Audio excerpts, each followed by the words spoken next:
My name's Pete Wood. You're watching Hexham TV. Who are you?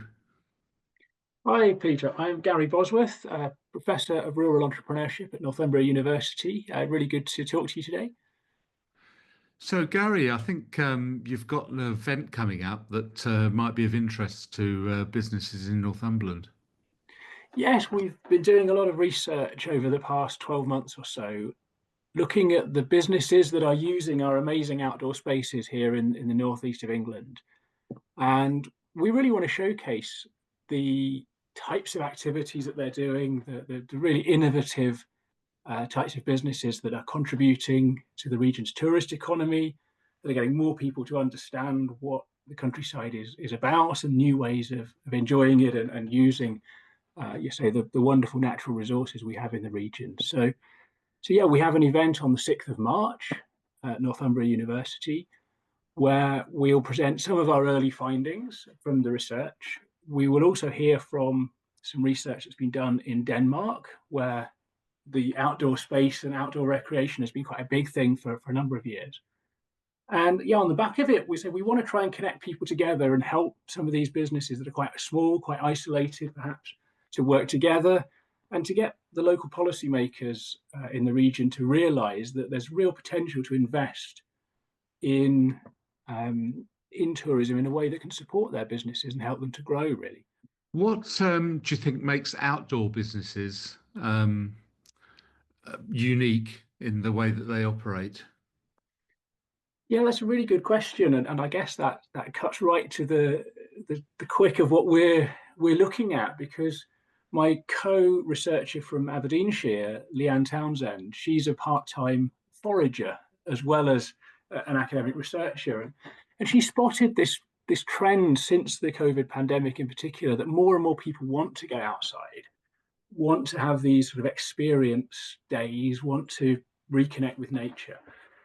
And I think one of the things we found is that the people who run these businesses, they are pivotal to making it work. It's the experience of being with the expert, whether that's the kayak instructor, the forest bathing expert, or the hedge layer.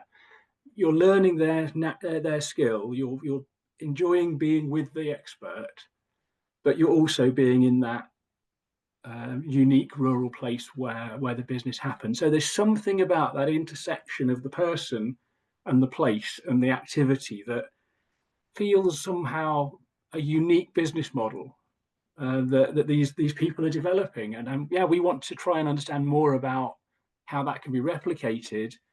But obviously, we don't want to steal their secrets. But we think that building more of these businesses will help because we will get more opportunities for people to come to Northumberland for a weekend break, do two, three, four activities, and everyone can benefit from a growth in this sector. So yeah, that's very much where we're trying to understand more about how we can support what they're doing, really.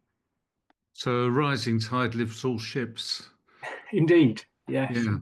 And there's a real challenge for them to grow these businesses because if you want to be with that foraging expert, you don't want to be with the deputy on the day. You want that expert there. So there's only a certain size of group perhaps that they can take. There's only so many slots in a week that they can offer their courses. So growing through collaboration, through offering, as Leanne has done, the opportunity to do a foraging course in the morning, take what you foraged to the local whiskey distillery and make cocktails with it.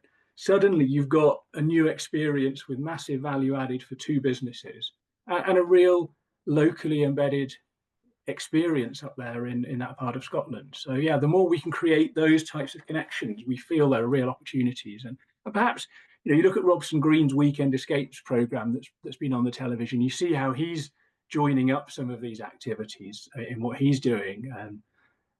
So yeah, we're really, as you say, trying to capture that spirit of people wanting to get out into the countryside, and at the same time understand how these innovative people are creating the experiences that are really capturing people's imagination at the moment. So, a lot of these businesses are, by their nature, small micro businesses. How can policymakers and tourism bodies help these small micro businesses to develop? because they often go under the radar, don't they?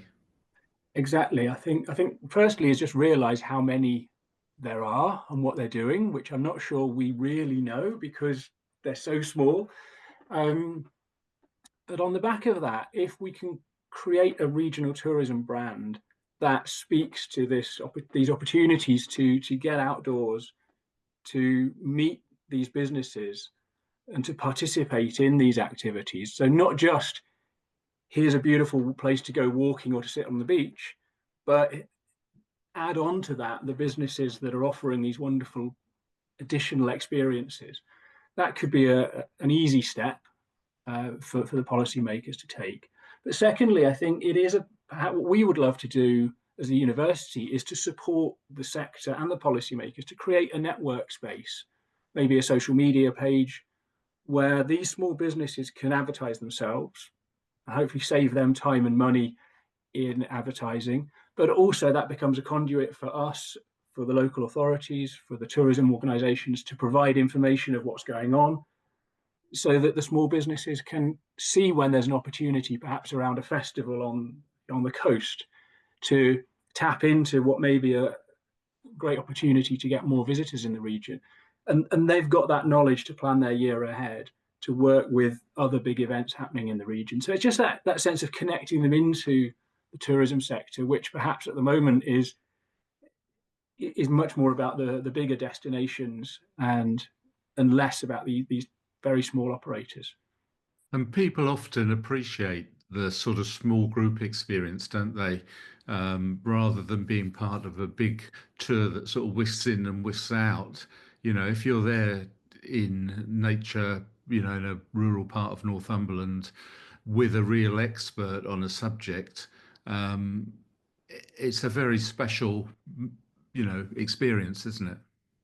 Absolutely. And I remember speaking to somebody who runs photography courses in the region. You know, they have an expert photographer, so you've got the skill of the photography, but then you have the nature expert in the team who knows where you might best find a red squirrel and understands the habitat. So you're getting that, you know, those different areas of expertise come together, and you're immersed in that space where it's happening. So yeah, these are unique experiences. But I think, yeah, for the tourist, they're probably quite hard to find sometimes. You plan your weekend break, you find your place to stay, you find one or two destinations, that's it, sorted, you know. But how do we get these amazing experiences to sit alongside the Annick Garden, the Bamborough Castle type attractions that we have in the region? That's probably the challenge we're hoping we can help a little bit with. So tell me again when the event is, Gary, and is it a free event? Yeah, it's completely free to attend. It's on the afternoon of the 6th of March. We do have an Eventbrite um, website where you can register. Obviously, it helps us with catering and so forth. We understand it's a big ask for businesses to give up half a day to come into Newcastle, but the full agenda is on the Eventbrite page as well. And you know, if you can only dip in for half of it, um, you know, very welcome to. We just want to find out more of the people that are there, try and get you together. And you know, we hope there'll be some follow-up events, perhaps going across the region later in the year, where we again just connect with more of the businesses and try to understand, you know, how this summer season has gone for them as well. So yeah, 6th of March, which is a Thursday afternoon at the Business School in Northumbria University. Gary, thank you very much for talking to Hexham TV. Thanks very much, Peter. Thank you.